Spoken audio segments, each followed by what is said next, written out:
Vamos. ¿Estamos? Sí. Bueno, buenas tardes. Mi nombre es Santiago Levín. Soy el presidente de APSA, de la Asociación de Psiquiatras Argentinos, y estamos iniciando junto con, vamos a coordinar ambos, junto con Rosa Reina, que la pueden ver acá en la pantalla, la presidenta de la Sociedad Argentina de Terapia Intensiva, este conversatorio, este primer encuentro entre intensivistas y psiquiatras que hemos titulado De locuras y de muertes. La idea es hacer un encuentro con formato conversatorio, como decía recién, que tiene ventajas y desventajas. Hoy preferimos apoyarnos en las ventajas, es decir, en darle a este encuentro una cierta espontaneidad, sacar la rigidez de la exposición académica con el PowerPoint, etcétera, etcétera, y poder movernos un poco más cómodamente en el diálogo de ida y de vuelta. Yo le decía recién a los colegas, a los queridos colegas de la SATI, que para mí es una enorme satisfacción que estemos concretando este encuentro y que ya el solo hecho de que estemos sentados en la misma mesa virtual, médicos intensivistas y médicos psiquiatras, es ya, desde mi punto de vista, un logro muy importante, sobre todo en estos momentos de pandemia, en donde tanto hemos hablado del sufrimiento del equipo de terapia intensiva, de la salud mental de todos los trabajadores de la salud y del sistema de salud en general, y de los más y los menos durante la pandemia. Le voy a pedir entonces a Rosa que tome la palabra y se presente, y luego vamos a pasar el micrófono al resto de los asistentes y las asistentas. Desde ya, 1.000.000 de gracias por estar acá. Rosa. ¿Qué tal? Bueno, la verdad que muchas gracias en nombre de la SATI y mío en particular, porque, bueno, realmente es un encuentro, creo que nunca hemos tenido un encuentro entre psiquiatras e intensivistas, entre intensivistas y psiquiatras, y bueno, quizás la pandemia nos está empezando a hacer esto, ¿no? Esto que tantos hablamos de lo multidisciplinario, empezar a implementarlo. Bueno, yo soy especialista en terapia intensiva, soy la presidenta de la Sociedad Argentina de Terapia Intensiva, trabajé en terapia intensiva hasta hace muy poquito, en abril me jubilé, pero he estado trabajando en la terapia intensiva, es lo único que he hecho, desde el año 84, o sea que todos estos años lo único que hice fue terapia intensiva. Y bueno, viviendo todas las transformaciones que ha tenido la terapia intensiva y todas las transformaciones que hemos tenido, el equipo que trabaja en la terapia intensiva, los diferentes profesionales, viviendo, bueno, muchas situaciones de estrés, de amargura, de emociones, de felicidad y también de angustia. Y la verdad que la pandemia es hasta ahora, a mi entender, y esto lo compartimos todos, la situación más angustiante que hemos vivido jamás en nuestra especialidad y indudablemente en lo que es la salud, ¿no? Y creo que la población también, nunca jamás hemos vivido una situación como esta. Y la situación como profesionales o como trabajadores de la salud es esto, ¿no? Que ahora nos estamos dando cuenta de cuánto necesitamos expresar lo que nos pasa, que nos está pasando todo lo que dije, pero realmente mucho más exacerbado y más la parte más negativa, ¿no? Todo lo que es el estrés, el agotamiento, la angustia, no solamente por el paciente, sino las familias, y bueno, entonces realmente me alegro mucho, realmente agradecemos muchísimo este encuentro. Así que nada, muchas gracias y sigamos con el conversatorio. Gracias. Genial, Rosa, muchas gracias. Le paso la palabra a Analía Occhiuzzi, que es una de las, ella es la coordinadora del Comité de Bioética de la SATI y es una de las personas que posibilitó que este encuentro cristalizara y tuviera lugar. Adelante, Analía. Bueno, ¿qué tal? Buenas tardes a todos y a todas. Bienvenidos. En nombre del Comité de Bioética de la SATI, soy la directora, me especializo en bioética y en eso me estoy formando todavía. Nuestra idea, junto con Santiago, fue justamente problematizar, reflexionar, darle espacio a todo lo que estamos transitando desde el área crítica y si bien teníamos unos ejes pensados, unos ejes temáticos, esperamos que mediante las preguntas que después ustedes desde el chat puedan llegar a acercarnos y desde las reflexiones que surjan del diálogo podamos prestar algún tipo de, no solo de escucha desde la catarsis, sino también algo que nos deje algo para seguir masticando más adelante. Perfecto, Ana. Yo diría que sigamos con Juan Carlos Tealdi y después vamos al sector de los colegas psiquiatras. Juan Carlos es un conocido bioeticista en nuestro medio, está escribiendo unos artículos muy interesantes en las últimas semanas y meses sobre el sistema de salud y además tiene su origen en la unidad de terapia intensiva. ¿Es así, Juan Carlos? Sí, así es. A ver si me escuchan bien porque tenía un problema de sonido. Se escucha un poco bajo, pero se escucha. Dale tranquilo. Sí, efectivamente, a ver, yo hace mucho que trabajo en bioética, más del tiempo que estoy en el Clínicas, que hace 20 años que estoy.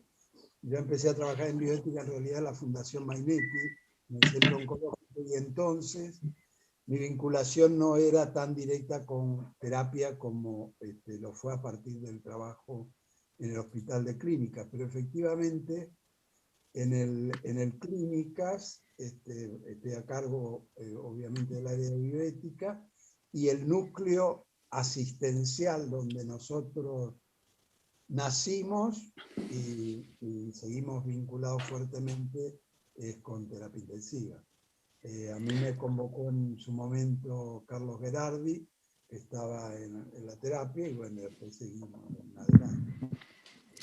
Bien, gracias Juan Carlos. Bon, presentémonos les psiquiatres que quedan, Elisa Sbriglio, Aima Pinsker y Martín Nemirovsky. Elisa, por favor.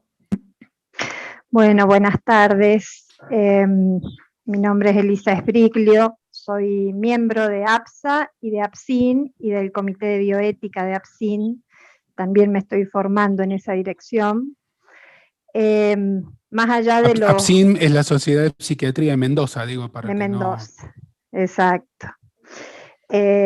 Más allá de los cargos o las formaciones que puedo tener, creo que mi mayor mérito es que durante más de 23 años estoy trabajando en un hospital especializado en salud mental en la trinchera absoluta, eligiéndolo y renovando el compromiso.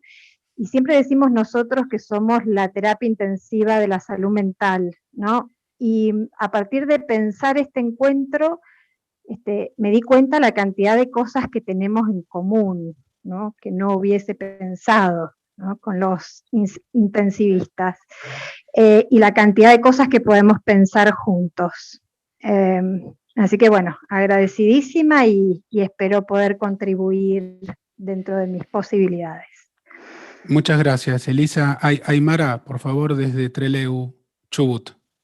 Hola, ¿qué tal? Buenas tardes, mi nombre es Aymara Pinsker, soy médica, psiquiatra, me formé en el Hospital Borda, ahora estoy en Chubut, en un hospital general, soy miembro de APCHU, la Asociación de Psiquiatras de Chubut, secretaria, y un poco con lo que decía Rosa y también que decía ahora Elisa, que nunca nos encontramos, digamos, estas disciplinas, y coincido que a raíz de esta invitación me puse a pensar que quizás lo que sí nos acercó, nos mostró un poco esta pandemia, es que estábamos bastante más cerca de lo que pensábamos en unos cuantos puntos. Así que, bueno, celebro este encuentro y espero que sea el principio de unos cuantos más. Gracias, Aymara. Martín Nemirovsky, por favor. Sí, ante todo, muchas gracias por la invitación a todos.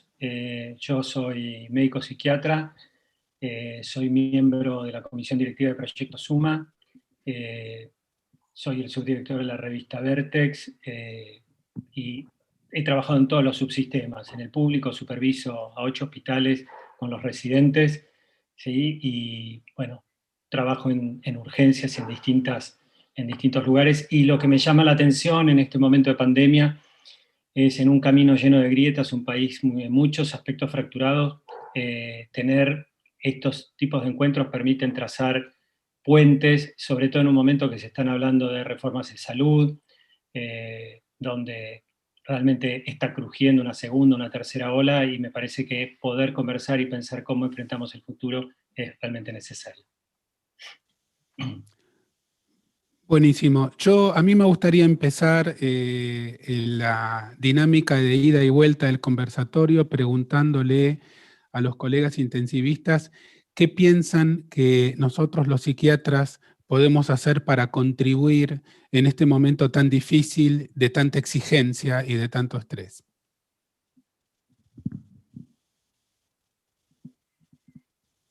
¿Querés, Analía, responder? Bueno, en realidad a mí me da la impresión que, a propósito de esto que vienen hablando quienes se expresaron anteriormente, desde los puntos de coincidencia se puede llegar a, desde ahí mismo, partir para la posibilidad de alguna manera aprender entre las dos especialidades.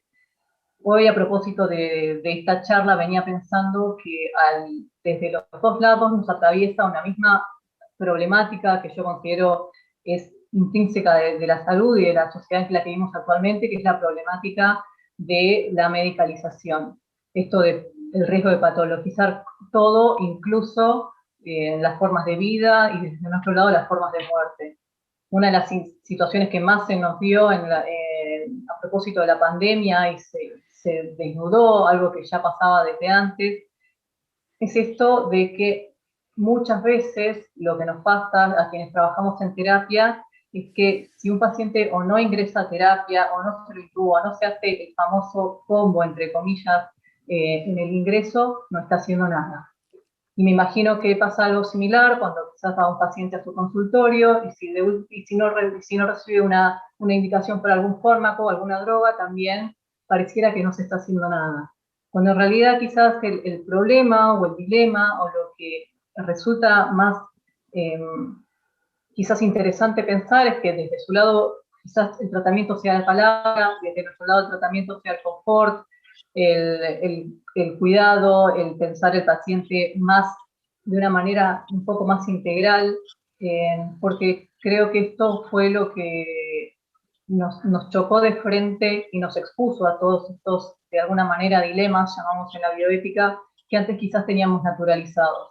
El chocarnos con esa realidad, creo que no estamos formados para eso, lamentablemente, como personal de salud, para tener una percepción un poco más reflexiva de todos los pacientes que ingresamos en una situación muy cercana a la muerte, algo con lo que ustedes también se vinculan desde los duelos y desde las pérdidas y demás, y nosotros vemos esa concreción de esos miedos que muchas veces los pacientes vienen trayendo desde hace tiempo, ¿no? Me parece que el gran problema nuestro radica en el lenguaje, en que nos falta, esto con ustedes les sobra, que es el darle sentido a las palabras, es algo que no nos sale con naturalidad. Somos bastante toscos, bastante torpes, y entonces me parece que desde esa articulación que tiene que ver con eso del lenguaje hay algo que se puede aportar. Buenísimo, buenísimo lo que dice Analía, aportar desde el lenguaje. ¿Quién quiere tomar la palabra? Aymara, por favor.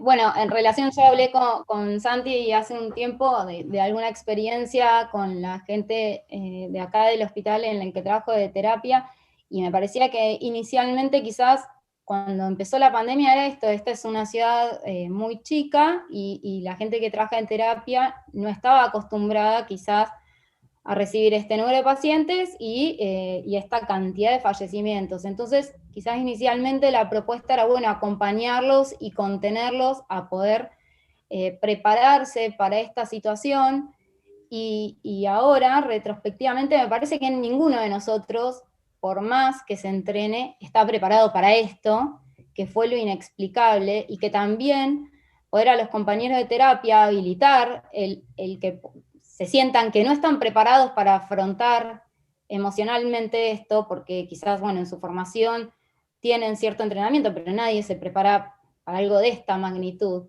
Habilitar al sentirse desbordado, digamos, o angustiado, en este pequeño espacio en el que yo he transitado, me parece que eso sirvió, digamos, el habilitar a que no estén preparados, porque ninguno de nosotros estábamos preparados para esto, y no es obligatorio bancárselas todas, digamos, por decirlo de alguna manera.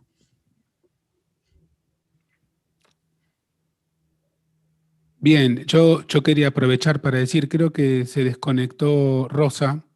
Vamos a ver si se vuelve a conectar.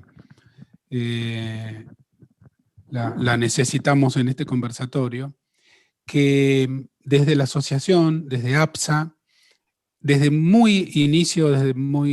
recién iniciada la pandemia, hicimos muchos esfuerzos para organizar un sistema que se nos había sugerido desde Nación de contención emocional de colegas de las UTIs. Y se trabajó muy intensamente, armamos un equipo completo que lamentablemente por distintas razones nunca se pudo poner en funcionamiento. Es decir, es como si hubiéramos empezado a cavar un túnel y cada una de las partes se fue yendo para otro lado y no nos terminamos de encontrar nunca, lo cual fue bastante angustiante para nosotros también. Fue muy interesante el equipo que se conformó el año pasado, con el nombre de Botón Rojo, porque en una época se habló de armar un sistema que se iba a llamar Botón Rojo para las UTIs de todo el país, en el que se anotaron en primer lugar los colegas y las colegas de mayor edad de APSA, lo cual era muy emocionante, recordando la película Jinetes del Espacio, por ejemplo, de Clint Eastwood, donde los más viejos tienen un saber que los jóvenes no tienen. Y eran los que no podían salir a la calle al inicio de la pandemia, antes de la vacunación, y teníamos mucha esperanza de poder ofrecer ese sistema que era de 24 horas para poder levantar el teléfono y atajar consultas, momentos de angustia, etc. Por muchos motivos eso no se pudo implementar. Todavía siguen un par de chats en nuestra asociación que se llaman Botón Rojo, de gente que sigue intercambiando como si alguna vez hubiésemos podido en una realidad paralela haber servido de un modo más cercano a los colegas intensivistas. Yo quiero decirles en nombre de mis colegas psiquiatras que nosotros hemos vivido la angustia de ustedes, no de la misma manera, por supuesto, pero la hemos vivido también, la hemos hecho carne, y nos hubiese gustado mucho saber de qué modo más concreto podíamos ayudarlos, porque nuestra tarea es ayudar gente también, ¿no es cierto? Así como es de frustrante no poder hacer un tratamiento que permite recuperarse a un paciente que termina falleciendo en una UTI, también es frustrante saber que uno tiene un conocimiento y no poder acercarlo a quien lo podría necesitar. Santiago, una de las cosas que quería decir, nosotros también habíamos ofrecido, yo coordinaba las urgencias psiquiátricas de Medicus y habíamos ofrecido en su momento también apoyo para la gente que estaba en la trinchera, y por alguna razón evidentemente no lo ofrecimos de una manera adecuada porque tampoco hubo solicitudes de que querían participar, ¿no? Y yo pensaba alguna explicación para eso, y probablemente de lo difícil que resulta hablar entre colegas, hablar entre compañeros. Cuando era estudiante de medicina yo hacía grupos Balin, que era una cosa habitual de reflexión sobre la tarea, que era de mucha utilidad, lo habíamos hecho hace más de 30 años con gente de las UTIs, y era muy interesante, pero me da la sensación de que no es fácil para alguien que está en el medio de la guerra, utilizando las metáforas como dice Susan Sontag acerca de qué manera hablamos de esto, que uno en ese momento, en el medio del fragor de la lucha, es difícil sentarse a reflexionar. Y me parece que es una equivocación y que probablemente deberíamos ver cómo se hacen dispositivos para que la gente pueda acceder. Yo miraba la página de ustedes, de la SATI, y me llamaba la atención cómo había una cantidad de videos que dicen, tomate 5 a 7 minutos al día para desconectarte, o al menos por turno. Y yo decía, 5 o 7 minutos para desconectarte. Esa era la recomendación, ¿no? Es decir, quiere decir que ni eso se pueden desconectar, ¿no? Te lo llevas a tu casa, los pacientes, el problema, y me parece que si no le vamos a dar a nuestros colegas un lugar para que puedan hablar de esto, vamos a ver los estragos que va a producir esto. Rosa. Rosa, después Elisa.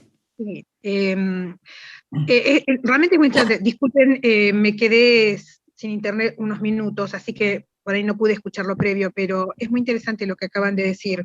Hay una cosa, ¿no? Que los intensivistas nunca hemos solicitado ayuda, salvo contadísimos algunos en particular, y que lo hacen en forma muy personal, con su propio terapeuta, psicólogo, lo que fuere. Pero digamos, ni siquiera nosotros hemos, previo a la pandemia, hemos pedido, solicitado, incentivado el armado de estos equipos de ayuda, de apoyo, de tomarnos 5 minutos, 10 minutos, 15, no importa el tiempo, ¿no? No lo necesitamos. Es decir, si nosotros tenemos la capacidad de lidiar contra la muerte y de, afortunadamente, en un 80% de las veces traemos al paciente de este lado, o sea, al lado de la vida, es como tenemos esa sensación de poder, ¿no? Entonces no nos puede pasar nada. Lo que nos pasa lo tenemos que manejar y lo tenemos que manejar, porque si manejamos al paciente que se está por morir, ¿cómo no vamos a manejar este problema? Y no es así. Indudablemente no es así, por algo es una de las especialidades que tiene más índices de alcoholismo, ¿no? De usar este tipo de drogas, de consumir tranquilizantes, algunos de suicidio, de accidentes o de incidentes de la vía pública, porque sale de una guardia a la otra.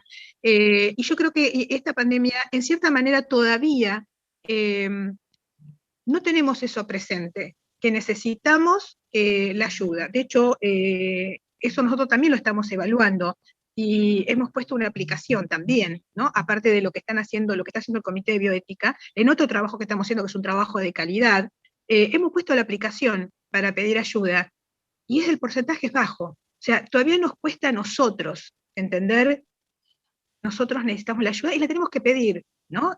Porque no somos, no manejamos todo, no podemos manejar todo. El hecho de que manejemos estos pacientes no significa que podamos manejar otras cosas y fundamentalmente a nosotros mismos. O sea que creo que esto también nos puso en evidencia que somos vulnerables, muy vulnerables, que por lo tanto, bueno, tenemos que incentivar la formación de estos equipos en los lugares donde estamos trabajando. Es importantísimo lo que estás diciendo, Rosa, importantísimo. Creo que eso vale todo el conversatorio.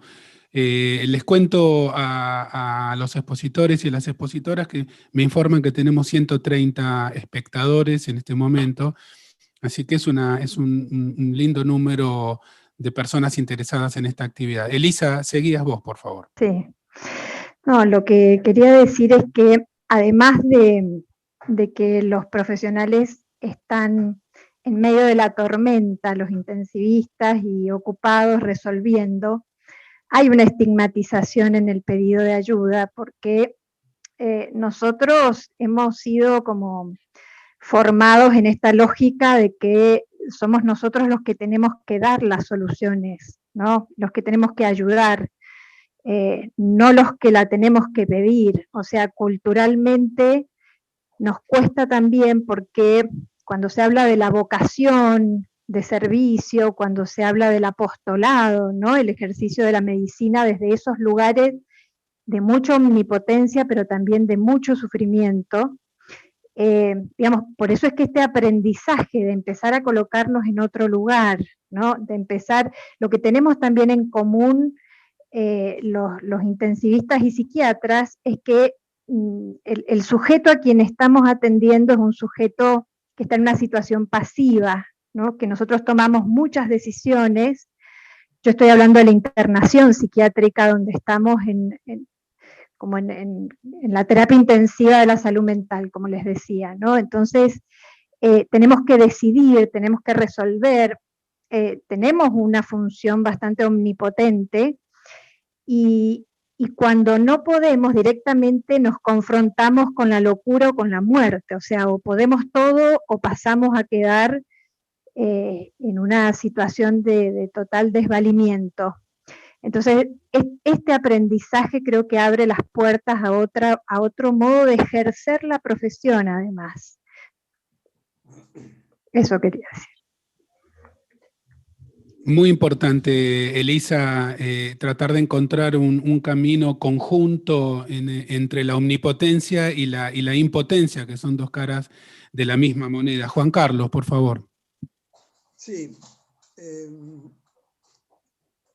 A ver, yo creo que desde el principio yo observé uno de los problemas que traía la pandemia y que de algún modo se están expresando en todas las intervenciones, y es que, a ver, la amenaza de enfermedad y de muerte que trae la pandemia es masiva, alcanza a toda la población sin distinción alguna. Primera cosa que es un hecho, digamos, ¿no? Y yo creo que esto impacta en las formas de organización social en general y cultural, que en distintos modos se fragmenta e individualiza la acción o la respuesta. La medicina obviamente sigue centrada en el foco individualista y cada vez más con la búsqueda de drogas y de enfermedades, ya se está, con la nueva anatomía del genoma, se está fragmentando en pedazos inimaginables. Y los medicamentos igual, y toda nuestra tarea va ahí, y va al individuo también, desde Hipócrates, el métier del médico es el cuerpo humano individual, el cuerpo humano es individual. Entonces nos ocupamos de individuos. Y todo esto, toda esta nueva medicina, toda esta mercantilización incluso que ha habido en la medicina, extrema todo esto. Ahora la medicina personalizada, etc. Medicina predictiva, todo lo que usted quiera. Entonces, a mí me parece que, hecho el diagnóstico de lo mal que funcionamos porque las especialidades nos fueron fragmentando, desde fines del 19 en adelante son todos aparatitos cada vez más especializados para ir fragmentando el cuerpo humano y fragmentándonos a nosotros como interventores o agentes. Y el sistema está fragmentado, en fin. Ahora, la cuestión es qué respuesta. Yo obviamente puedo esbozar alguna cosa. Yo creo, o veo como dos niveles, por lo menos, que son, uno, el nivel institucional, llámese hospital, clínica, sanatorio, lo que usted quiera, el servicio, la unidad de servicio, tradicionalmente la forma del hospital o del sanatorio, pero y por otro lado el nivel macro político, digamos, de la organización política. Yo vi rápidamente la necesidad que había de una respuesta integrada a nivel nacional, con pautas y protocolos compartidos. Bueno, todo esto no funcionó. Todo esto no funcionó. Cada provincia hizo lo que quiso, protocolos de integración de, por ejemplo, la asignación de recursos críticos no se pudieron pautar en general, porque estamos funcionando mal. Toda la descentralización en salud, que tuvo sus motivos y demás, para una pandemia es el fracaso mayor que puede haber. Y así lo estamos padeciendo. Ahora, a nivel político, lo que uno puede hacer es poco, digamos, en la medida en que son decisiones que escapan totalmente a un profesional, a un intelectual, a alguien que piense, o lo que sea. Ahora, peor fue verlo a nivel de las instituciones. Yo trabajo en el Hospital de Clínicas, trabajo en otros lugares, voy a tratar de no mencionarlo por no herir susceptibilidades. Pero el problema está en que las direcciones de los centros de atención no cumplieron la función que, así como el político debe cumplir para la comunidad en general, la dirección debe cumplir. Se armaron los comités de crisis. Los comités de crisis no funcionaron. Y no funcionaron porque siguieron siendo un director acompañado de gente, pero no armaron, no integraron un equipo, todos los servicios, todo, para ver una problemática comunitaria. Entonces, esto es muy difícil. Los residentes, lo que se ha dicho ya de la angustia, los residentes están quemados, los que están enfrente es un desastre. Entonces, ¿qué hacer? Yo creo que están bien los lazos que podamos ir estableciendo entre servicios, todas estas conductas que podamos ir tomando y demás. Pero yo creo que hay que reclamar a nivel de las direcciones públicas y privadas que asuman la responsabilidad de integración que tiene la conducción de la institución, convocando, estableciendo los lazos, habilitando las intervenciones de unos servicios con otros, estando atenta al seguimiento. No se puede mandar a la gente a quemarla en el frente y estar, como yo he visto, totalmente desprendidos de las consecuencias que tienen. Y eso no puede estar el de terapia intensiva viendo lo que pasa ahí, el clínico viendo lo que pasa en la sala, el de paliativo viendo lo que pasa. Eso tiene que haber una mirada, un enlace para responder comunitariamente, como grupo, digamos, ¿no? Eso es lo que yo he vivido, veo y me parece. Hemos cometido muchos fracasos que son propios de donde venimos con una estructura no habilitada ni preparada. No tenemos una medicina preventiva. Estamos gastando el 85% del gasto en medicina asistencial. Y los estilos de vida y el impacto que tiene el medio ambiente, el impacto que tiene la alimentación, el tabaquismo, etc. Entonces no tenemos cabeza preventiva. Y en una pandemia es lo que se exige, en lo cual somos vacíos. No tenemos Juan Carlos. Preparación, ya cierro. No tenemos tampoco preparación para la muerte, ¿no? Nos formamos en negado. Bueno, perdón. No, como perdón, muchas gracias. Se te escucha un poco bajito, pedimos disculpas a los que están escuchando, pero a los que están asistiendo, pero ahí tuvimos un problemita desde la emisión de Juan Carlos Tealdi, igual se escucha, pedimos a los que están asistiendo que cuando hable Juan Carlos suban un poquito el volumen y listo.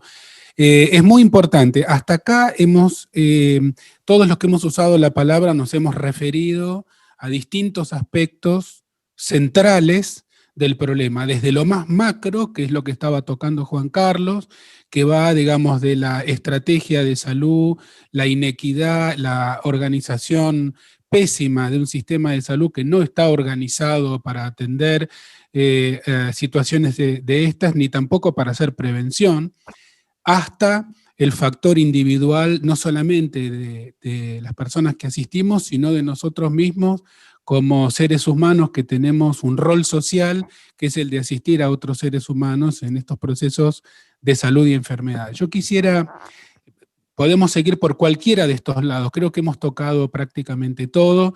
Juan Carlos hizo alusión a la mala organización que se hizo dentro de las unidades asistenciales. Rosa, Elisa y Martín hablaron hasta acá de la dificultad para percibir que uno necesita ayuda y un segundo paso que es pedirla, porque primero hay que poder percibirlo y después hay que poder pedirlo, y en tercer lugar hay otro paso más, que hay que poder encontrarla, porque si uno la percibe y la pide y después no la tiene, que también es muy probable que suceda en este tipo de organización, también es un problema. Un punto que yo quisiera agregar para seguir problematizando el área es que tanto la especialidad de los intensivistas como la de los psiquiatras tocan dos áreas que están cubiertas por un tabú cultural, que son la muerte y la locura. Y por lo tanto, sobre nosotros se traslada ese propio tabú, que luego se complementa con un prejuicio. Entonces al psiquiatra no se lo llama porque quiere decir entonces que estoy loco, y al intensivista mejor me cruzo de la vereda, porque si hay un intensivista quiere decir que casi estoy muerto. Entonces, me parece interesante en ese sentido que nosotros podamos, conversando entre nosotros y nosotras, a hacer lo posible es con la palabra, como decía Analía Okiutsi, con el encuentro, con mostrarnos juntos en público, con escribir y hacer actividades juntos, mostrar que hay salud en el pedido, es saludable pedir ayuda, y que nosotros también esa ayuda la necesitamos. Antes de pasar la palabra, quiero agradecer. Este encuentro de hoy fue muy favorecido por un foro que existe, se expresa en un chat de WhatsApp, el Foro de Sociedades Científicas y Organizaciones de la Sociedad Civil, así que le quiero mandar un saludo grande a Alejandra Sánchez Cabezas, que es una de las animadoras y coordinadoras de ese foro, en donde nos hemos reunido un montón de asociaciones relacionadas con la salud y nos empezamos a conocer de cara y de nombre, cosa que antes no sucedía. Bien, esta frustración que se deriva de lo que decía Juan Carlos recién, la hemos sentido creo que todos, en todas las asociaciones, en los lugares de trabajo, en los consultorios, en los hospitales públicos, en los sanatorios privados. Querer hacer y no poder, no saber cómo, la falta de liderazgos, mezclado por supuesto con una grieta política que empeora todo, con una campaña comunicacional que discute incluso las vacunas, que debe ser lo menos discutible de toda la medicina moderna, y entonces quedamos muchas veces desnudos de palabras, y vuelvo a lo que decía Analía, cuando al principio del conversatorio preguntábamos a los intensivistas cómo los podemos ayudar, y Analía decía, ayúdennos a encontrar palabras para nombrar lo que nos está pasando. A mí me parece que de la mano de esto que vos planteás, hay algo que es sumamente conflictivo de lo que está pasando y viene con todo esto del lenguaje y de la noción de verdad y de los límites del lenguaje, que se traslada al momento en donde el profesional de la salud, quien está a cargo del paciente, tiene que expresarse con la familia y demás. Hay nuevas situaciones que siempre existieron, como esta frase muy conocida por todos de la familia quiere que hagamos todo, y lo que eso representa para nosotros, eso. Y después toda la otra situación que viene también de la mano de los medios de comunicación y demás, en donde mediante el lenguaje no nos alcanzan las palabras que conocemos para definir los límites de los tratamientos reales y de las falsas expectativas que muchas veces se ponen en la terapia intensiva, en donde se considera que el soporte técnico es el milagro, en donde se entiende que los pacientes tienen que salir necesariamente, en donde muchas veces nosotros mismos no nos permitimos cuestionarnos el uso de las tecnologías.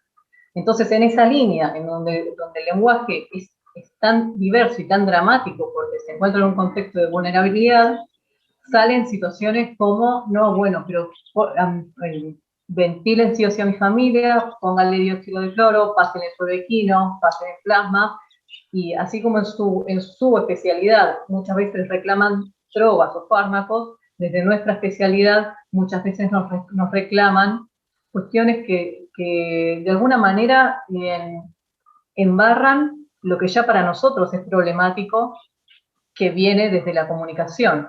No estamos formados para dar malas noticias. En nuestro comité hay gente muy formada en eso y que se encarga de dar alguna línea de ayuda y de herramienta, pero aún así, como ustedes todos decían, es poca la gente que lo pide. Está mal visto, no corresponde, es lo que decía Rosa también. Nosotros, como si estamos con semejante nivel de problemas, ¿por qué nos vamos a ocupar de nosotros mismos? Creo que el gran problema viene de ese lado, de nunca poder encontrar las palabras y nunca tampoco poder trasladar eso ni a nosotros mismos, ni a los pacientes, ni a los familiares. Martín. Me encantó lo que decía Analía, ¿sí? Eso que ustedes, yo pensaba con la pandemia, cuán solos ustedes ahora estaban para tomar decisiones, que antes muchas veces las familias acompañaban a los pacientes y ahora probablemente no estén al lado de ellos y estén ustedes solos, muchas veces sin comité de ética para ver qué decisiones van a tomar y tenga que recaer en ustedes las decisiones acerca a quién uno elige o no para determinado procedimiento. Yo creo que eso, y además con una tarea de la saturación de las camas, les da un nivel de quemazón, de burnout, que realmente es muy preocupante. No sé cómo lo vamos a poder resolver. La medicalización, como decías vos antes, de la vida y de la muerte, ¿sí? En una sociedad que más tiende a la supervivencia y a sobrevivir como el capital que tenemos, ¿no? Un capitalismo de sobrevivir ante todo, y los familiares que te piden hacer todo lo que haya, y los medios de comunicación además promocionando distintas cosas sin ningún tipo de criterio, y nosotros teniendo ese tipo de presión. Creo que en esa línea nosotros tendríamos que poder tener alguna manera de comunicar a la sociedad, es decir, cuáles son las prioridades, es decir, qué va a pasar en unos meses con todas las personas que digan que no se quieren vacunar, y qué es lo que va a pasar con los antivacunas cuando tengamos 20-30% de esa población y que tendremos que lidiar con esos problemas. ¿Qué va a pasar de nuestra profesión? Empezar, quién nos representa, es un tema que no hemos tratado, pero dentro de eso, es decir, digamos, la recompensa que hay por el trabajo que hacemos nosotros, es decir, no está representada por Moyano para conseguir el 50% de aumento que tiene camioneros, y seguramente que no lo va a hacer. Así que nosotros también tendríamos que pensar por qué no tenemos nadie que nos representa, y por qué no tenemos espacios comunicacionales, ¿sí? Para tratar de influir en la población con cosas no interesadas por otros estamentos. Yo creo que eso también son parte de las cosas que hay que incluir en la misión de comunicación para con la sociedad. Los aplausos, creo que los aplausos como manera de reconocimiento, a mí me parece que son parte de una hipocresía, ¿sí? Y más me enojan que otra cosa. Perdón, Martín, hiciste una pausa y yo ya le pasé la palabra. Por favor, Perdón. continúa hasta el final de la idea. Está todo bien. Aymara. Un poco con lo que venían hablando, porque recién Analía y también Martín mencionó la palabra, ¿no? Que hagamos todo. Me parece que también como aporte desde nuestra área, el todo para cada uno es distinto. Lo que para mí puede ser todo, para otro todo es otra cosa. Me parece que empezar a pensar que la exigencia, bueno, hagamos todo, cada uno tiene, digamos, una concepción diferente de lo que puede ser todo. Y también de lo que hablábamos antes, de por qué no es el pedido de ayuda, porque en esta pandemia quizás estamos colocados en el lugar de profesionales, y el pedido de ayuda, bueno, eso, la ayuda la piden los pacientes, y entonces como nos cuesta situarnos como un poco de los dos lados del mostrador, y entender que en este contexto estamos, digamos, que uno puede necesitar ayuda, por más que también sea una de las personas que esté enfrentando esta situación. Y en relación también digamos, a lo que decía Juan Carlos, que yo comparto, digamos, de esta falta por ahí de lineamiento o de representación, empezar con estos espacios, como el de acá o en otros, en los que se puedan conformar entre pares, para ir estableciendo entre eso como un entramado de apoyo y también de exigencia de todo esto que después reclamamos. Me parece que es un apoyo importante y también un alivio, porque eso genera una descarga importante en esto de sentir que uno batalla un poco solo. Bueno, empezar a encontrarnos tanto entre pares como en otras disciplinas para poder conversar de esto y empezar entre nosotros exigir, digamos, estos lineamientos que no están llegando desde donde deberían llegar. Yo quería preguntarle a Rosa, y después te paso la palabra, Elisa, ¿cómo ves que ha impactado en estos meses, largos meses de pandemia, el fallecimiento de colegas en el equipo de salud?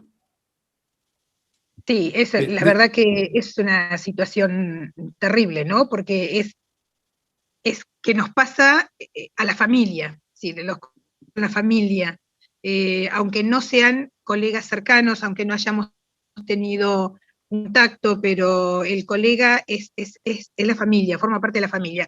Y la verdad que es muy dramático, es muy triste, y uno ve que, nuevamente, que uno es vulnerable, ¿no? Porque, bueno, nunca tampoco pasó esto, que en tan poco tiempo fallecieran tantos personal de la salud en tan poco tiempo, de esta forma, y que sea tan dramático.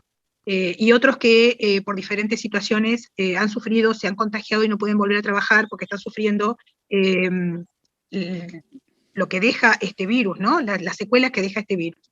Yo un poco lo que quería era, o sea, nosotros formamos parte de una sociedad. Nuestra sociedad es una sociedad que culturalmente le escapa a la muerte. La verdad que le cuesta mucho entender que en algún momento terminamos, o sea, que en algún momento se termina, que el paciente que está mal, el paciente puede tener posibilidades de recuperarse y puede no tenerla. También nos cuesta a veces a los que en cierta manera no le escapamos a la palabra muerte. Yo particularmente cuando he dado los informes nunca le he escapado a la palabra muerte y he tratado de ser clara siempre con los familiares diciendo qué es posible, qué no es posible, qué puede pasar con el familiar. Y uno a veces encuentra familiares que lo entienden y otros que no lo entienden, porque también hay una situación a nivel social que hay que empezarlo a trabajar en la sociedad, que hay situaciones que hay que empezar a internalizarla como ser humano, ¿no? A mí me parece que nosotros estamos hablando de un mundo muy pequeño, que es el mundo del profesional, el médico, el profesional de la salud, o el personal de la salud, pero este pequeño mundo está inserto en una sociedad que culturalmente todavía no puede aprender cómo trabajar la muerte y cómo trabajar el final de cada uno de nuestros familiares, de las personas que están cercanas a nosotros. Quizás es una impresión personal, esto de las personas que lamentablemente fallecen por el COVID, como quien dice, da la impresión de que uno siempre tiene a alguien cerca, que lamentablemente le ha tocado. Quizás esto nos cambie un poco esta mirada y nos haga tener un poco más de empatía y entender la vulnerabilidad del ser humano. A mí me parece que lo nuestro es, obviamente, que lo tenemos que trabajar porque de nuestras decisiones, de nuestra salud mental, de nuestra salud psicológica, depende lo que hagamos con los pacientes, o sea, depende la calidad de vida de los pacientes y la adecuada decisión de una conducta médica, sin ninguna duda. Y entonces es muy importante que nosotros tengamos cierto confort y cierta estabilidad en eso. Pero bueno, somos seres humanos, ¿no? Y padecemos esta inestabilidad o esta situación de estrés o prácticamente algo tan estresante, tan nuevo, como que es lo que nos está pasando y nos está afectando. Pero también es cierto que de alguna manera tenemos que ver cómo llegar a la sociedad, cómo empezar a introducir esto en la sociedad. Así que forme parte de que también la sociedad comprenda, ¿no? Se entienda y no se vea la palabra muerte como algo tan negativo, o sea, siempre damos vuelta para tratar de decir se va a morir, pero no decimos se va a morir. Buscamos atajos y vueltas y no decimos se va a morir. Y el paciente se va a morir. Y es así. No sé si responde un poquito. Sí, están saliendo tal como era esperable, pero por suerte están saliendo un montón de ideas que superan completamente lo que podemos metabolizar en este momento. Yo propongo que sigamos por este mismo camino, porque desde lo más estructural hasta lo más micro, hasta la representación gremial de la que hablaba Martín, la ausencia de, también introducir los derechos de los trabajadores de la salud, tema atrasadísimo en nuestro país, hasta las palabras de la que hablaba Analía, la necesidad de hablar de la muerte que trae Rosa, el imperativo omnipotente y que nos termina destruyendo de hacer todo, que traía Aymará, y los parecidos entre las dos prácticas profesionales que traía Elisa. Elisa, te paso el micrófono. No, por un lado, tomar lo que dice Rosa de la necesidad de desmitificar la muerte, ¿no? Que representa un tabú desde nuestra cultura occidental, entendiendo que asumir la muerte es absolutamente liberador, ¿no? Es doloroso, es trágico, pero es liberador, ¿no? Eso por un lado, esto es como un desafío muy ambicioso, digamos, porque hay aspectos filosóficos acá en juego que bueno, que dificultan este contacto con esta realidad tan inminente, tan ineludible, digamos. Y por otro lado, tomando un poco lo que decía Juan Carlos, creo que nosotros tenemos que reclamar políticas institucionales que apunten al cuidado del recurso humano, o sea, donde hay un montón de cosas que están implicadas en esto, ¿no? Pero, por ejemplo, legitimar los espacios de encuentro, legitimar el espacio para la palabra, porque en realidad se nos pide hacer todo el tiempo, y el no estar haciendo institucionalmente se interpreta como, bueno, como no estar produciendo, ¿no? Esta cosa de producir es hacer todo el tiempo en detrimento del pensar. No hay reflexión, no hay palabra, no hay pensamiento.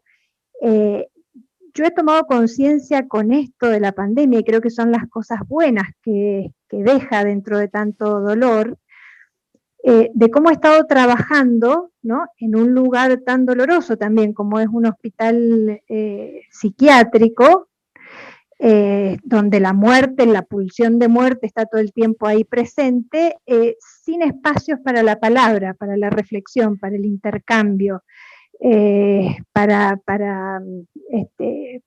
el ordenamiento de las emociones propias y del otro. Entonces, bueno, esto está también dentro de las cosas que tenemos que exigir, políticas que cuiden el recurso humano y que cuiden afectivamente al recurso humano. Bien, Elisa. Bien, Analía. Analía, ¿te están llegando preguntas? Sí. Ok, sí, porque quiero avisar que llevamos 1 hora ya de actividad, nos queda media hora, tiempo suficiente como para que cada uno de los que estamos aquí hagamos un redondeo hacia el final y dejemos entrar también algunas preguntas de quienes nos están siguiendo. Yo quería perdón. Ana, dale Analía, que ibas a decir algo. Sí, me resulta un poco conflictivo que nosotros le pidamos, en tanto pertenecientes a una sociedad latinoamericana de Occidente, reflexionar acerca de la muerte, cuando nosotros mismos, desde el ámbito académico, lo hacemos poco o nada. Voy a poner un caso muy concreto, y Juan Carlos es testigo.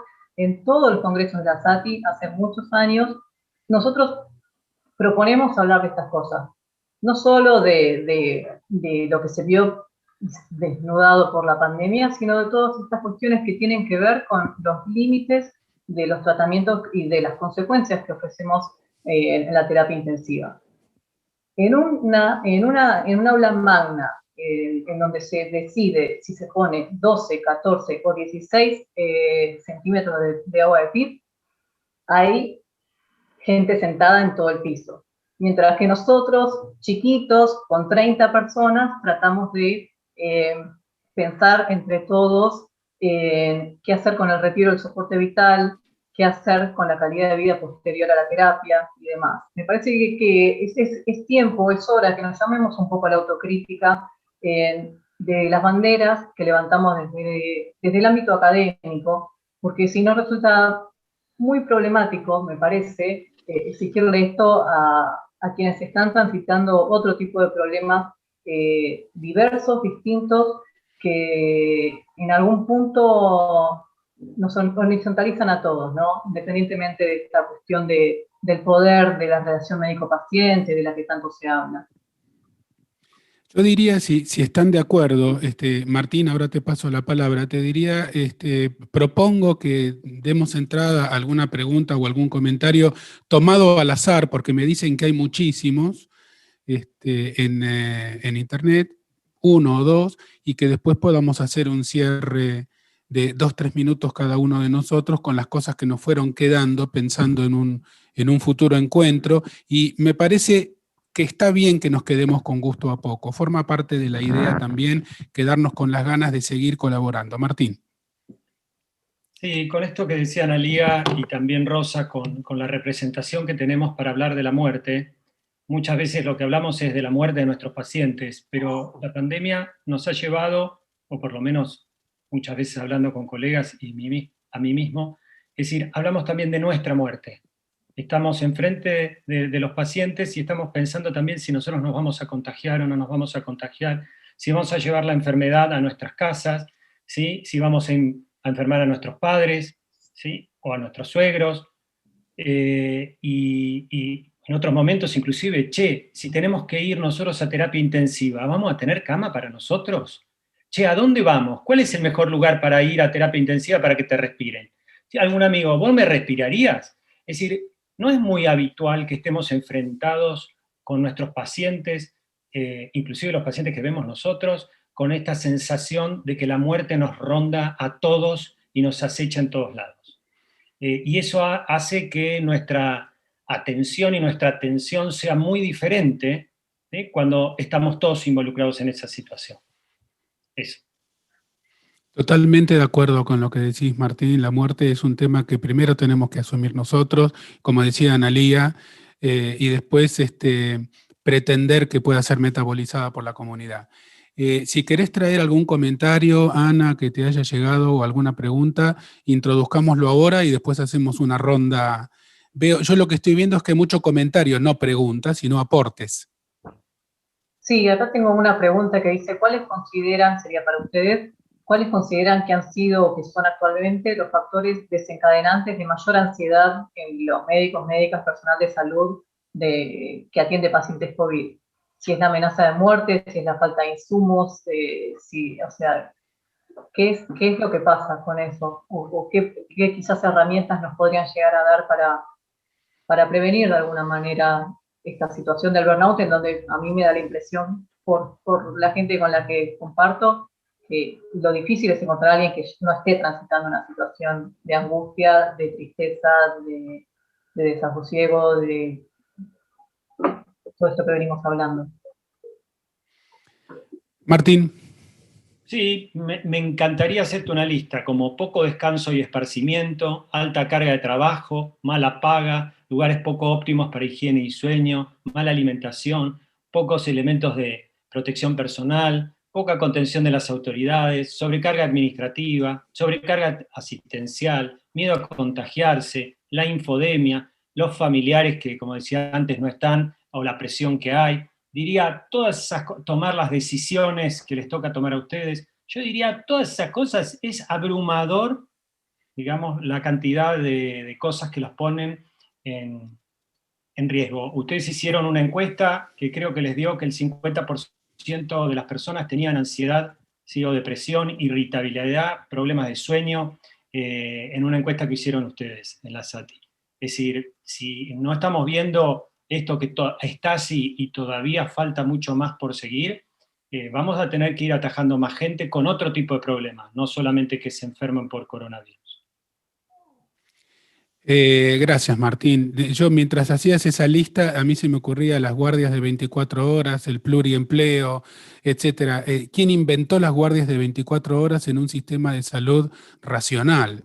Es absolutamente inadmisible, no se puede comprender que sigamos de esa manera, lo mismo que las instancias formativas donde los residentes de los primeros años tienen que atender los casos más graves en lugar de ser los colegas con más experiencia. En fin, yo diría que vayamos redondeando, así ninguno de nosotros y nosotras se queda sin lo último para decir, 2 o 3 minutos.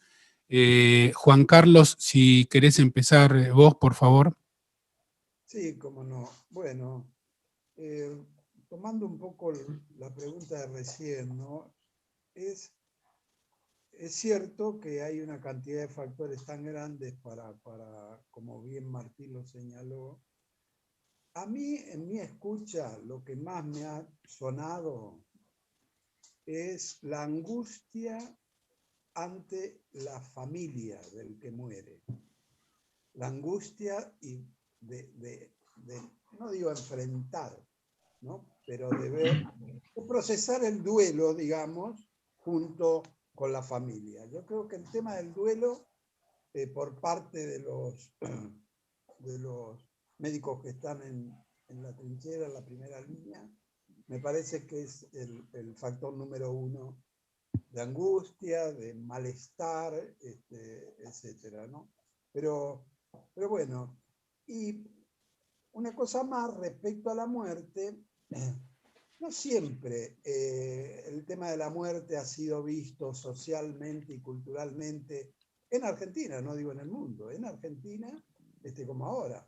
Yo diría que hasta el siglo XIX, por lo menos hasta mitad del siglo XIX, por lo menos, la muerte era totalmente distinta para la gente que lo que es ahora. Yo creo que este es un fenómeno que es argentino, pero es mundial, donde se ha privilegiado cada día más el individualismo. Y el límite por excelencia del individualismo es la muerte. Es decir, el individuo se puede hacer toda su fantasía, todo su mundo, toda su omnipotencia y tal, pero la muerte le viene. Entonces le escapa, la niega. Y por otro lado, para la muerte es un insignificante vacío, de manera que nunca le podemos dar contenido, pero sí es cierto que para aproximarnos al tema de la muerte, el que se muere es el otro. De manera que como no tengamos la posibilidad de ponernos en el lugar del otro, nunca la vamos a acercarnos a ella, digo. Estando en el lugar del otro, haciendo ese puente. Y no solo el individualismo, sino las prácticas que hacemos en la atención de la salud, nos llevan o bien a objetivar al otro, no a considerarlo como un otro. Y bueno, todo esto yo creo que está en el fondo de lo que arrastramos, pero que es un fenómeno más reciente de lo que uno cree, ¿no? Muchas gracias, Juan Carlos. Seguimos sumando temas fundamentales. Acá ya, digamos, la vertiente histórico-epistemológica. Podríamos hablar de qué lugar tiene la muerte en la formación de los médicos y las médicas. Y nosotros tenemos una experiencia en la cátedra de Juan Carlos Estañaro en la Facultad de Medicina de la UBA, y hemos hecho incluso un par de investigaciones que no van a entrar hoy en este conversatorio, pero hablamos muy poco de la muerte, de la sexualidad y de las condiciones de trabajo. Son tres temas que quedan afuera. Pareciera que fuésemos sacerdotes y sacerdotisas, como decía Elisa, que no tenemos sexualidad, no nos vamos a morir y no importa si nos pagan poco porque total, con el gracias alcanza. Elisa, por favor, así vamos redondeando. Elisa, Aima, sí. Martín, Analía, sí. Rosa. Bueno, a ver, para hacer un cierre, por ahí me gustaría hablar de algunas cosas como muy prácticas, ¿no? ¿Qué podemos hacer? O qué tenemos que exigir, o cuáles serían los objetivos por los que tenemos que luchar. Y creo que hay cosas que dependen de las instituciones, que es exigir los espacios formativos, exigir una comunicación que se retroalimente, que haya feedback y no la bajada de línea, que en realidad pasa a ser eso un error de comunicación, un fracaso. La construcción de espacios donde se hable, donde se pueda poner en palabras la angustia, cubrir las necesidades básicas, ¿no? La precarización laboral que tenemos que dejar de naturalizar. Por otro lado, con respecto a nuestra tarea, ¿no? Cómo trabajar en equipo, la interdisciplina, el reparto de roles, el tomar decisiones siempre acompañados, el tener protocolos que nos ayudan a apoyarnos y calman un poco esta angustia a la hora de tener que decidir, el aceptar nuestros límites también, el entender que los tenemos, el saber que a veces nos tenemos que correr de ciertos lugares. A veces como psiquiatra, a mí me ha tocado últimamente sacarle turnos a la gente para que se pueda vacunar, y siento que algo he podido hacer, y porque no tienen acceso ellos, y aparte a la gente le da mucha vergüenza decir que no tiene acceso si uno no pregunta, ¿no? Corrernos cuando nos tengamos que correr de ciertos roles. y aprender a cuidarnos, que esto en lo personal y cuando veo a mi alrededor a mis colegas, veo que es una constante. No nos cuidamos, no nos tratamos bien, no cuidamos, o sea, el trabajo se lleva gran parte de nuestra energía, de nuestro tiempo, de nuestro afecto, y necesitamos poner las cosas en su lugar, y creo que la pandemia también ha venido a decirnos esto, ¿no? Porque de otra manera es imposible que podamos cuidar a otro de una forma eficiente, y necesitamos seguir entusiasmados con esto y felices de ejercer un lugar tan satisfactorio. Y para eso tenemos que cambiar la óptica y empezar a mirarnos un poquito más a nosotros. Muchas gracias. Elisa. Aymara, por favor. Bueno, comparto un poco lo que decían de ciertos cambios estructurales y también apuntar un poco a la formación, ¿no? Porque todos coincidimos en que hemos llegado a esta instancia sin herramientas como la palabra o sin un montón de situaciones, y pensar en que en algún momento esto también tiene que estar incluido en la formación médica, en las residencias, que esto tiene que existir para que después, en unos años, no nos encontremos nosotros más mayores, otra vez planteándonos lo mismo, digamos, que esto genere un cambio un poco más estructural. Pero a veces esos cambios llevan un poco más de tiempo hasta que se puedan como lucir, y yo soy partidaria de siempre pensar que algo puedo hacer desde mi espacio chiquito, y que si desde acá, todos los que estamos o los que están viendo y escuchando, les sirve para instalar la inquietud de en su espacio de trabajo, en su hospital, en su lugar, hay un compañero que trabaja en una guardia, en una terapia, poder acercarse a preguntarle cómo cómo se encuentra, en qué estado se encuentra, cómo está. Y también nosotros pensarnos en que no solo somos profesionales de la salud, sino que también podemos ser pacientes los que en algún momento vamos a requerir ayuda, y poder solicitar esa ayuda y acompañamiento. Me parece que eso es algo que nos genera satisfacción y que es un pasito, un pequeño ladrillo que puede dejar este encuentro. Excelente, excelente. Me parece que vamos coincidiendo. Martín. Quería contarles, mientras hablábamos, una amiga intensivista me escribía, ¿no? Entonces quería contarles lo que me venía escribiendo, ¿sí? Dice que es un problema hablar con el lenguaje. Dice, hablar con intensivistas en lenguaje psicopaja es inútil, ¿sí? No damos bola, y menos en estos tiempos. Estamos cerrados en nuestros grupetes, dice. Y yo le pregunté, ¿y qué hacen esos grupetes? ¿No se angustian? Sí, pero intentamos cuidarnos entre nosotros. Pensá, dependemos del otro para vestirnos y desvestirnos. Alguien que mire cómo nos desvestimos. El checklist para desvestirnos es una forma de cuidarnos. Ese era el intercambio, y me parecía interesante.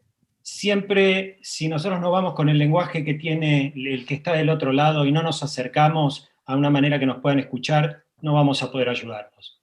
¿Sí? Si están en sus grupetes, es difícil que lleguemos, y es una tarea de los que estamos conduciendo, ver cuál es ese lenguaje para llegar allí.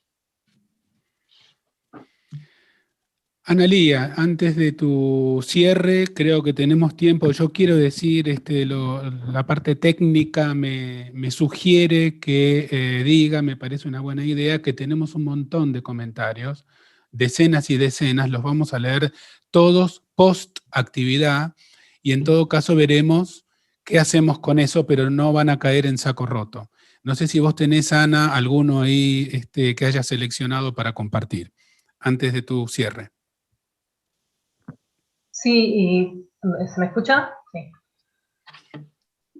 Viene de la mano de esto que yo también quería plantear, que tenía que ver con la segunda ola y la edad de los pacientes. Digamos, ahí en esto viene de la mano de lo que planteaba Juan Carlos, un reflejo constante en este espejo de la finitud, en donde si gente de nuestra edad fallece, no es lo mismo que pasaba el año pasado, cuando la gente era mucho mayor y cuando antes de que los ventilaran no te decían, por favor, necesito vivir, tengo 3 hijos chicos, por favor. Hay tanto conocimiento con respecto a lo que es el procedimiento de la intubación, saben la gravedad por la cual están atravesando estos pacientes. Entonces, digamos, si nosotros naturalizamos esto, no puede ser que nos pase por el costado que gente de nuestra propia edad fallezca.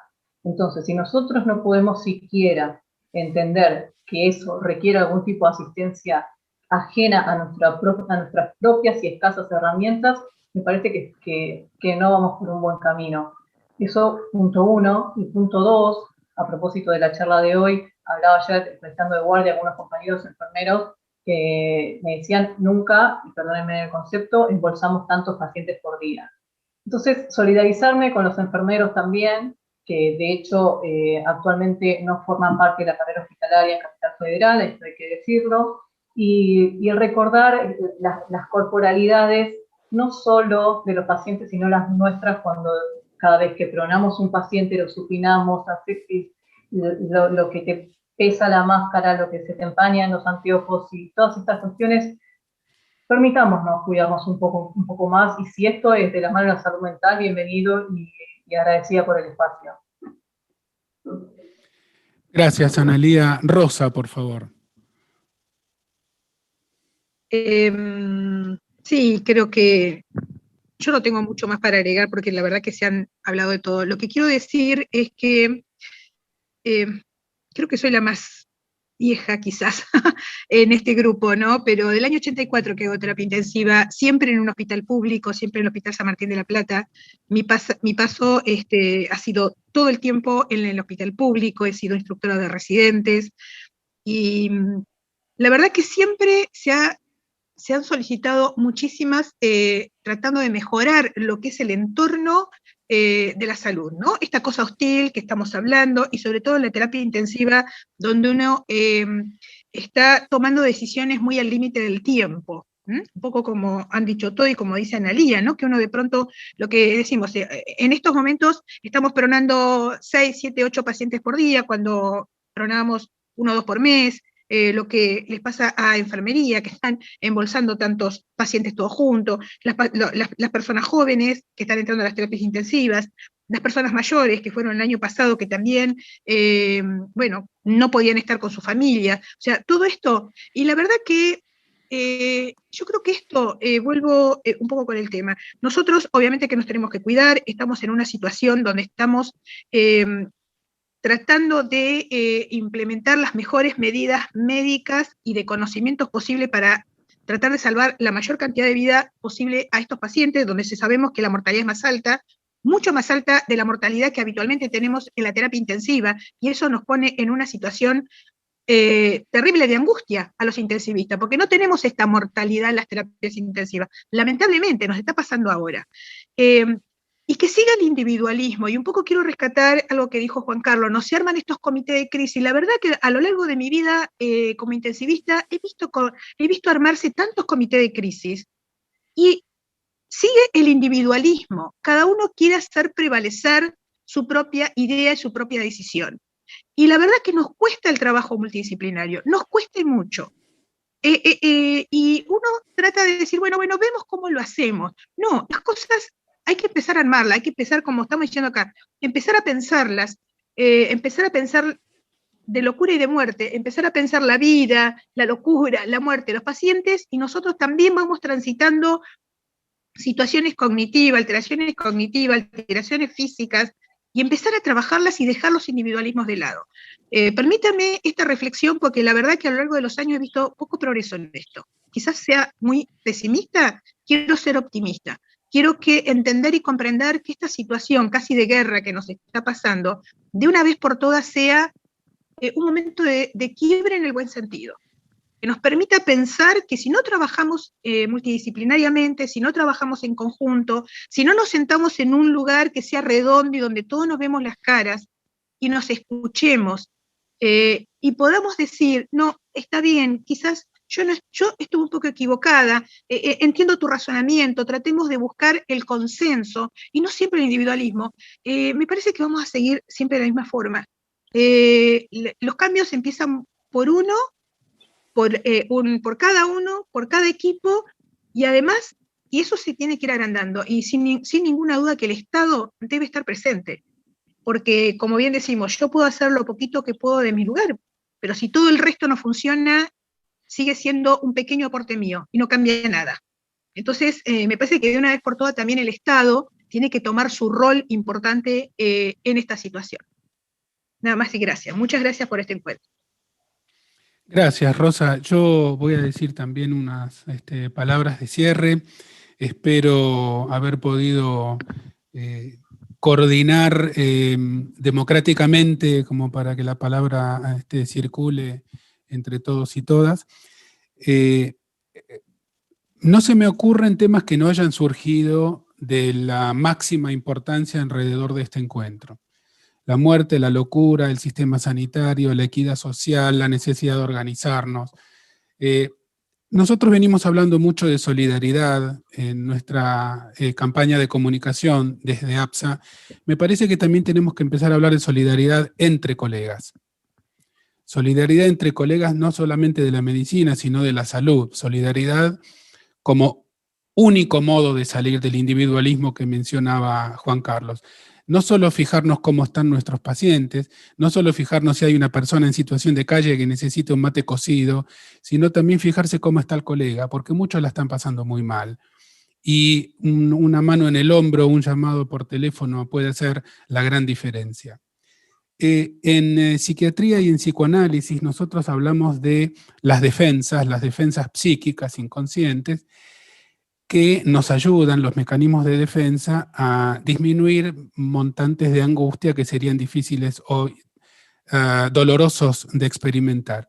Pero en situaciones de tanta crisis y de tanta presión, esas defensas pueden hacerse demasiado rígidas, demasiado importantes, y entonces comienza este proceso de deshumanización, de robotización, que primero empieza como una forma de cuidarnos y después termina enfermándonos.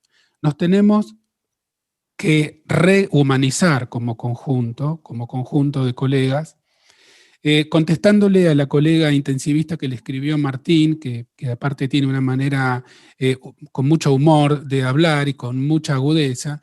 Creo que no somos de ninguna manera los psiquiatras la solución de ese problema. Solamente podemos aportar un granito de arena más, y también necesitamos que nos ayuden con nuestras propias angustias en pandemia y fuera de pandemia. Creo que la solución está un poco en caminar en conjunto, como ese dicho africano tan conocido que dice: si quieres ir rápido, camina solo; si quieres ir lejos, camina acompañado. Yo quiero agradecer muchísimo, muchísimo, porque sé que el esfuerzo de la gente de SATI fue muy grande para romper con una inercia y poder armar esta actividad con los locos de los psiquiatras y las locas de las psiquiatras, que nos hayan permitido juntarnos en ese redondel, como dijo Rosa, que me encantó, porque es la horizontalidad, es la paridad. Y como presidente de la Asociación de Psiquiatras quiero hacer, en nombre de los psiquiatras del país, un profundo agradecimiento a los colegas del equipo de UTI. Médicos, kinesiólogos, enfermeros, enfermeras, etcétera, personal de limpieza, porque sabemos el enorme trabajo que les ha tocado desde el inicio de la pandemia, que no es comparable con el que nos ha tocado en otros sectores de la salud. Esta pandemia les cayó arriba a los intensivistas y las intensivistas, y nosotros lo sabemos, y creo, si estuviéramos con todos los cuadraditos de quienes están presentes, yo pediría un aplauso, pero como somos nosotros en la transmisión no tendría sentido, pero quiero transmitirles todo nuestro reconocimiento y nuestro agradecimiento por este esfuerzo fuera de lo común, que va a dejar marcas a futuro, y que nosotros esperamos estar acompañando con el cariño y con la oferta de escucha necesaria para poder dar una mano secundariamente en un proceso como este. A veces nosotros hablamos psicopaja, como decía la colega, y a veces tenemos también algunos instrumentos que se han ido perfeccionando en el último siglo, para poder escuchar, ayudar, aliviar la angustia. Pero no es solo con salud mental, también necesitamos expresión corporal, teatro, música, yoga, todas las técnicas que nos permitan volver a conectarnos con nuestros propios cuerpos, que también los tenemos, con nuestros propios miedos, que también los tenemos, y volver a descubrir que la única salida es la salida colectiva, la salida de conjunto, y también la salida política, como muy bien lo marcaron Juan Carlos, Martín y Rosa, cuando cada uno desde distintos ángulos habló de organizarse, reclamar al Estado, es un derecho constitucional, reclamar a las autoridades, y pensar nosotros también qué condiciones de trabajo quisiéramos tener, qué sistema de salud, en qué sistema de salud quisiéramos trabajar, y si nuestra práctica actual se parece un poco a la que soñábamos cuando estábamos en nuestras facultades en los estudios de grado. Tenemos 3 minutos más para que quien quiera pueda decir el último pensamiento.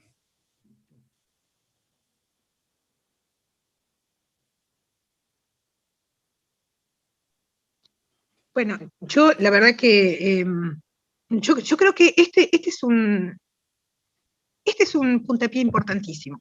Me parece que es muy importante que estemos hablando de este tema entre nosotros y que lo estén escuchando quienes están del otro lado, que pueden ser colegas de otras especialidades o quizás hagan otra cosa.